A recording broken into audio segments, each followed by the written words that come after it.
Oke ya, bismillahirrahmanirrahim. Alhamdulillah, teman-teman sekalian. Di sini saya akan sedikit cerita ya terkait dengan Ibnu Jerk ya. Jadi ada ya mungkin yang mengatakan bahwasannya setelah Ibnu Jerk ini hidupnya itu berubah ya. Dia itu nggak bisa bahagia ya, kayaknya nggak pernah ada kebahagiaan lagi dalam hidupnya dan bahkan sampai wajahnya tidak berekspresi lagi gara-gara terkena Ibnu Jerk ya. Oke, dari perjalanan kehidupan saya ini yang Allah uji hipnotizer, memang kenapa sih kita ini menjadi susah bahagia karena hipnotizer itu ada? Karena begini, yang pertama adalah orang yang hipnotizer itu kondisinya bukan seperti orang insomnia pada umumnya gitu ya. Dimana hipnotizer itu kan orangnya mungkin sudah sangat lelah, sudah sangat ngantuk gitu kan, mau ditidurin tapi pas mau fase tidur nyenyak-nyenyak gitu ya, sudah hampir masuk fase tidur, terpental lagi dia jadi hypnic lagi gitu kan. Nah, oke, itu yang pertama. Kemudian yang kedua, hasil dari hypnic itu adalah kita semakin panik ya, semakin anxiety. Jadi bukan semakin tenang tapi semakin panik. Nah, inilah yang kedua ini, kalau kita ikutin itu kita bisa semakin parah gitu ya.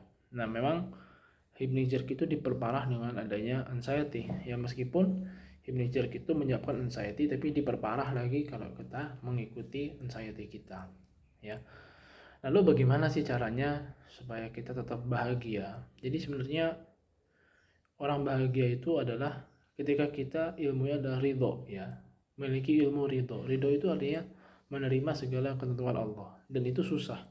Jadi ridho sama sabar itu lebih tinggian ridho ya. Kalau sabar itu berarti kadang-kadang memang ada belum penerimaan, tapi kan kalau ridho itu sudah sabar, kita nerima, kita pasrah gitu kan. Dan menurut penuturan seorang ustadz, yaitu Ustadz Abdurrahman Dani yang saya dengar, beliau mengatakan bahwasanya salah satu penyebab penyakit itu sembuh adalah karena kita ridho terhadap apa yang menimpa kita ya, menerima terhadap apa yang menimpa kita. Nah, kalau kita nggak ridho ya, kita marah-marah gitu ya dengan adanya penyakit ini, bahkan sampai mengatakan saya nggak pernah bisa bahagia ya, bahkan saya mengatakan ini sampai ekspresi wajah ini jadi nggak ada gara-gara dari mixture gitu ya, saya merenggut seluruh kebahagiaan dan sebagainya. Ya tentu itulah yang membuat kita ini semakin nggak bahagia dan akhirnya kita malah nggak bisa sembuh ya. Jadi sebenarnya bahagia atau enggak itu bukan hanya ditentukan oleh apa namanya bagaimana apa yang terjadi pada kita, tapi bagaimana kita menyikapi apa yang terjadi pada kita ya. Kalau kita memang menyikapinya dengan hati yang ridho, dengan hati yang menerima, insya Allah kita akan bahagia. Tapi pertanyaannya, ini saya sudah menerima tapi kenapa tetap ada penyakit ini nggak hilang-hilang gitu kan. Itu yang membuat kita nggak bahagia. Lalu kita berpikir apakah penyakit ini nggak akan hilang ya. Ya kalau kita berpikirnya buruk terus menerus ya, insya Allah hasilnya pun akan buruk.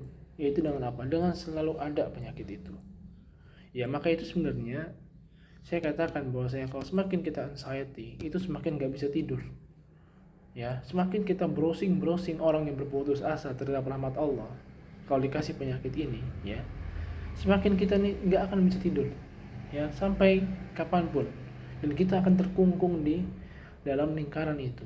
Caranya gimana?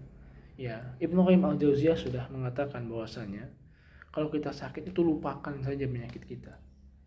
Bukan berarti nggak berobat, tapi lupakan itu artinya jangan terlalu kita ambil pusing terhadap penyakit itu.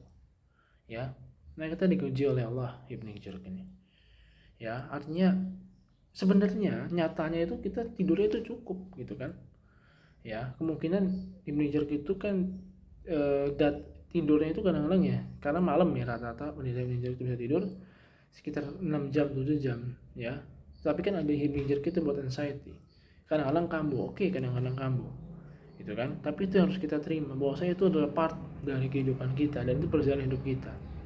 Dan kita terima, kita bahagia aja dan berdoa kepada Allah semoga Allah menyembuhkan. Itu simple, sangat simple ya. Tapi kan saya sudah bertahun-tahun seperti ini gitu kan ya. Kalau kita katakan seperti itu ya, bahasanya juga ada teman-teman kita yang terkena bertahun-tahun, bahkan insomnia kronis yang sampai menahun pun ada, gitu kan. Ya, ya artinya kita ini ya udahlah, kita coba untuk bahagia, menerima gitu ya apa yang terjadi, dan gak usah kita ikutin orang-orang yang berputus asa dari rahmat Allah. Ini yang bahaya ini, kadang-kadang memang yang tersebar itu kacau gitu loh ya. Maka di sini saya ingin mengcounter itu semua, gitu kan.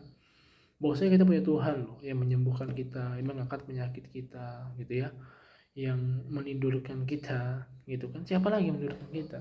Jangan kita berpikir seperti orang ateis. Ya orang ateis yang berpikir bahwasanya kita ini bisa tidur ini ya karena obat. Kalau obatnya cocok, enggak.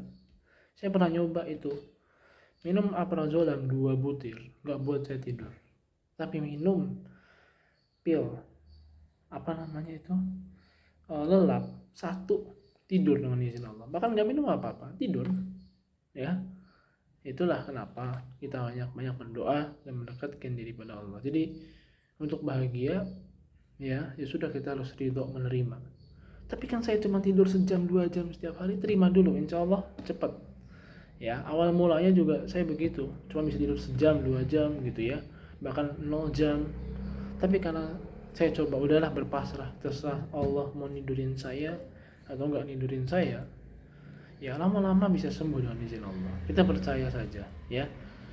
Ya saya tidak memaksakan bagi teman-teman yang milih saya mau tetap ateis saja ini, gitu kan, tidak mau percaya Allah, saya mau hipnotis dan mau tetap ateis atau agnostik ya.